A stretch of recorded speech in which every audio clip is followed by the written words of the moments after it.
En este caso vamos a hablar de un grande, probablemente uno de los más grandes personajes de nuestra historia, el querido Manuel Belgrano. Manuel Belgrano nació en San Telmo, muy cerca del lugar donde descansan sus restos, en lo que hoy es la avenida Belgrano.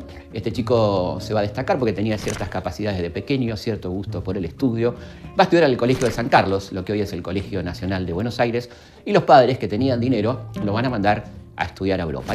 Manuel Belgrano llega a Europa, a España, exactamente en 1789. ¿Te suena ese año? 1789.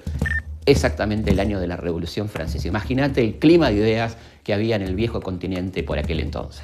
Belgrano se va a entusiasmar con estas teorías. Belgrano dice, en mi tierra, allá en el Virreinato del Río de la Plata, hay mucha ganadería, hay mucha agricultura, pero la verdad que se puede combinar este pensamiento con este tan importante de transformar localmente la materia prima antes de importarla. Así que se apasiona por la economía. Va a pasar algo que va a cambiar la vida de Belgrano. ¿Viste como en las películas un episodio que transforma la vida?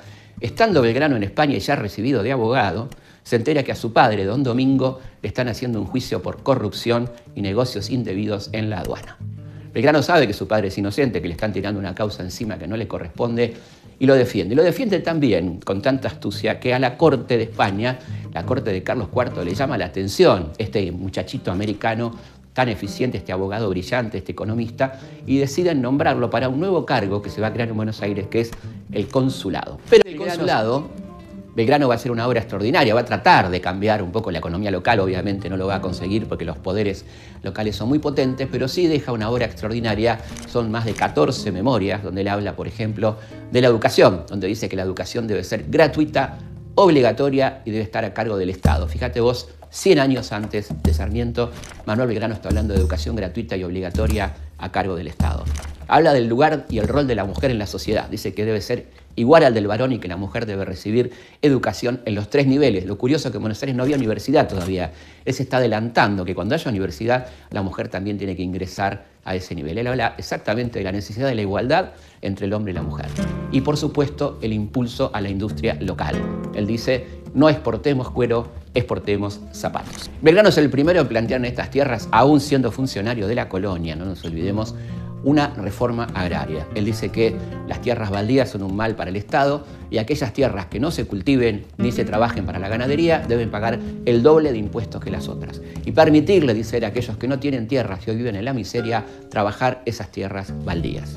Esto es claramente un intento de reforma agraria en plena colonia. Estamos hablando más o menos de 1798. Belgrano fue de los muchachos que se reunían en la jabonería de Vieites, un gran impulsor del pensamiento revolucionario. Había participado en los 2 principales periódicos fundados en el Río de la Plata, el Telégrafo Mercantil en 1801, el Semanario de Agricultura, Industria y Comercio a partir de 1802, el Correo de Comercio. Era un gran periodista, un gran divulgador, un gran difusor de las ideas de la revolución y va a estar en la primera línea allá por mayo de 1810. Él será quien propone al hombre más importante de la revolución, al secretario de Guerra y Gobierno, a nuestro querido Mariano Moreno. Claramente Belgrano estaba del lado de Moreno y en ese sentido va a ser un hombre clave en la revolución, pero siempre peligroso y por lo tanto los poderes de turno van a empezar a destinarlo a misiones militares. El hombre más preparado para gobernar, claramente con más años en el Estado, en la burocracia, que conocía perfectamente qué modelo del país podríamos tener. Mirá lo que nos perdimos.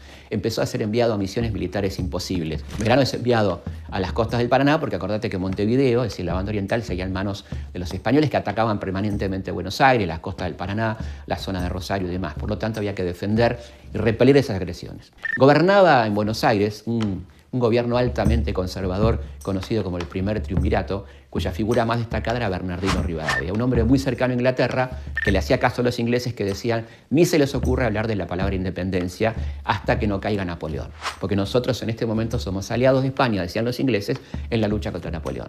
En ese contexto, Belgrano, que quería sí avanzar hacia la independencia, independientemente de lo que digan los ingleses, crea 2 baterías y le pone libertad e independencia. Como si esto fuera poco, crea una bandera propia, la bandera nacional, porque aunque te parezca mentira, estábamos luchando contra los españoles con la bandera española. A Belgrano le parece un absurdo, crea la bandera y recibe un reto tremendo de parte de Bernardino Rivadavia, secretario del consulado. Le dice, destruye esa bandera, que no haya memoria de ella. Belgrano le contesta que sí, la guarda, afortunadamente, y es castigado, sancionado y enviado a Jujuy hacerse cargo del ejército del norte que acababa de ser derrotado y estaba completamente destruido.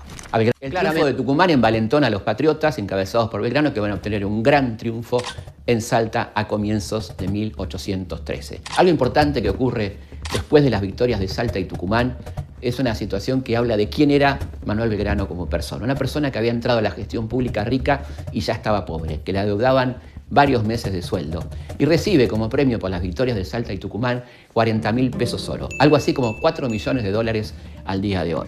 ¿Qué hace Belgrano con ese dinero, que era una donación de carácter personal?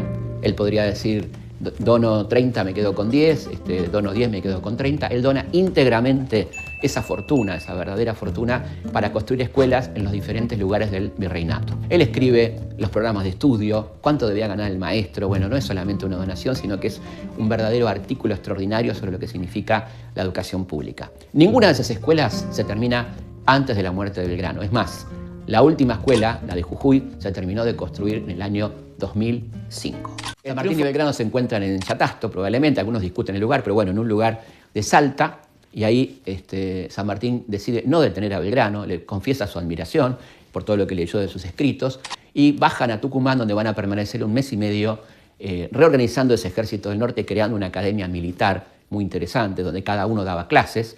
Belgrano de matemática, estadística, San Martín de historia y estrategia. Imagínate tener a Belgrano y San Martín de profesores. Esto pasó en Tucumán por allá por entre 1813 y 1814, hasta que finalmente las autoridades de Buenos Aires deciden enjuiciar y encarcelar a Manuel Belgrano y le obligan a bajar. Belgrano va a quedar detenido en el Cabildo de Luján. En ese contexto le ofrecen dos alternativas: o va preso o lo mandan a una misión diplomática con su archienemigo Bernardino Rivadavia. Belgrano termina eligiendo el mal menor, que era esta misión tan extraña hacia Europa. San Martín va a seguir a cargo del ejército del norte, pero va a empezar a tener graves problemas de salud que se van a ir complicando con el tiempo, hasta que finalmente, en 1820, pide su traslado a Buenos Aires porque se siente muy mal, se siente morir, siente que la vida está llegando a su final. Él tenía muchos problemas de salud.